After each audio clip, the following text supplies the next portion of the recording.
Maraming salamat, Panginoon, sa umagang ito at sa buhay na patuloy mong ipinagkakaloob sa akin. Sa iyong kabutihan, patuloy mo akong itinataguyod sa araw-araw.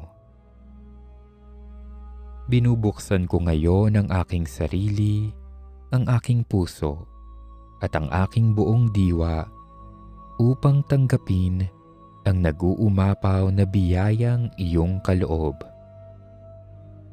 Pinupuri kita, o aking Panginoon, sa mga kahanga-hanga mong gawa. Maraming salamat sa patuloy mong pagkalinga at pagmamahal sa akin, sa aking pamilya, at sa aking mga mahal sa buhay. Isang malaking biyaya ang pagbibigay mo sa akin ng buhay na ito.